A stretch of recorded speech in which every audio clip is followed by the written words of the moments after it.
Bueno, queridas compañeras y compañeros de Sépame, ¿no? Pues bueno, gracias por estar aquí, ¿no? Una vez más bueno, por traer vuestra presencia y vuestra escucha, ¿no? Y vuestra manera tan humana de estar en el mundo, que lo veo todos los días, ¿no? Cuando estoy con vosotros. Pues bueno, antes de entrar en materia, pues quiero deciros algo que para mí, bueno, es importante y en este encuentro, ¿no? Estos encuentros no son clases, ni tampoco conferencias, ni, bueno, tampoco espacios donde alguien sabe y los demás escuchan. Eso no es lo que yo pretendo, ¿no?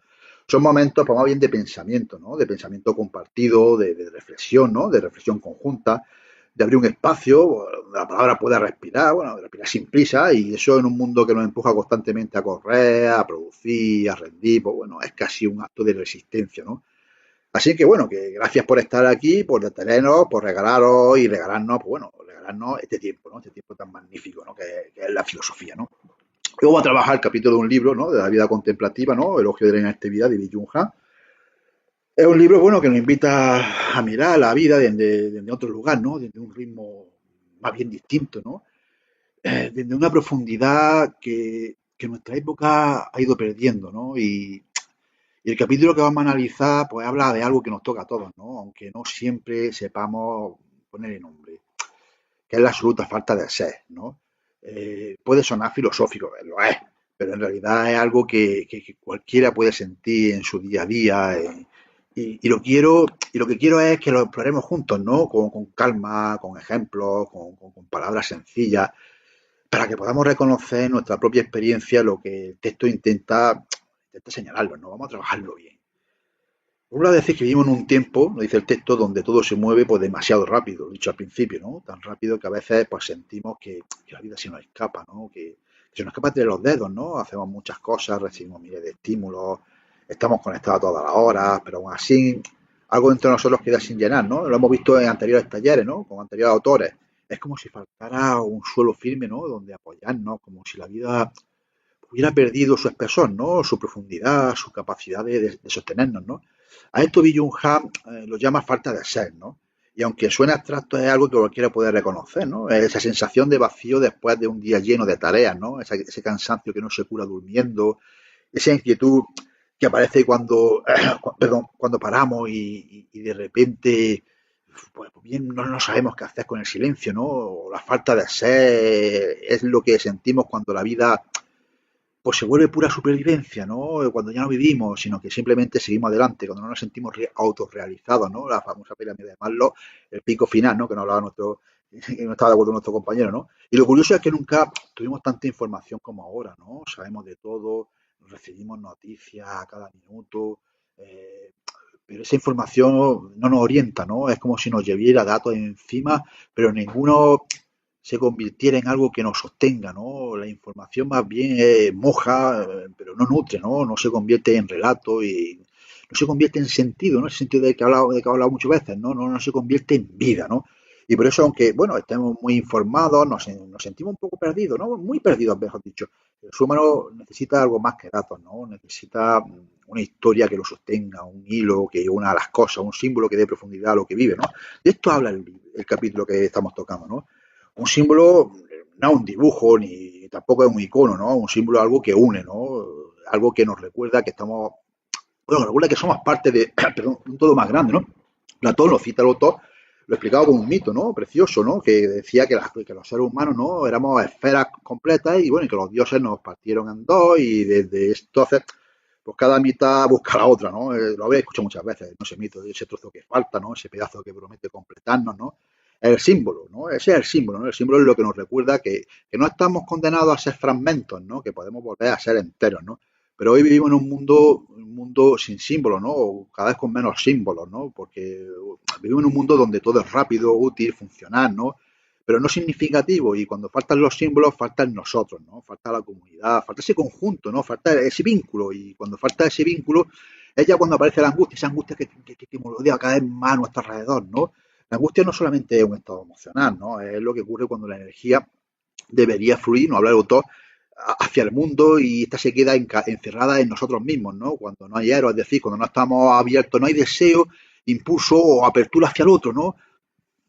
Pues entonces es cuando ocurre que la energía se estanca, ¿no? Cuando esa apertura la energía se estanca, ¿no? Y cuando la energía se estanca, pues bueno, se convierte en miedo, en ansiedad, en vacío, en desconfianza. Y por eso, aunque estemos más conectados que nunca a través de Internet, estamos más solos que nunca también, ¿no? Porque la conexión digital no es un vínculo, ¿no? La conexión digital al autor es disponibilidad, ¿no? Y el vínculo en cambio es presencia, ¿no? El vínculo es lo que hablaba Séneca, ¿no? El vínculo es profundidad, ¿no? La conexión en cambio es consumo, ¿no? Y el vínculo es el encuentro, ¿no? Y sin encuentro, pues no hay ser, ¿no? Y bueno, y para compensar esa falta de ser, pues hacemos más por producir, ¿no? Producimos más, comunicamos más, nos movemos más, pero no porque tengamos algo que decir o algo que crear, sino porque no soportamos el silencio, ¿no? La hiperactividad es una huida, es una forma de huida, ¿no? Una forma de no sentir el hueco, ¿no?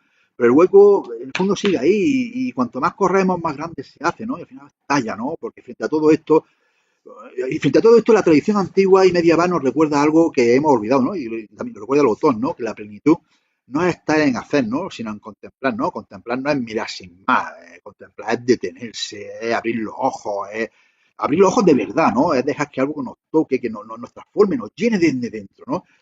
El autor pone el ejemplo del recién nacido, ¿no? Que el recién nacido no abre los ojos para actuar, ¿no? Lo abre para ver la luz, ¿no? La contemplación es el origen de la vida y también su meta, ¿no? Los griegos lo sabían, los medievales pues también, y lo menciona el autor, menciona Santo Tomás de Aquino, ¿no? Para ellos la felicidad más alta no era producir, ni competir, ni acumular, ¿no? Era contemplar, ¿no? Contemplar significa estar presente, ¿no? Que estar presente ante algo bueno, que merece ser visto, ¿no?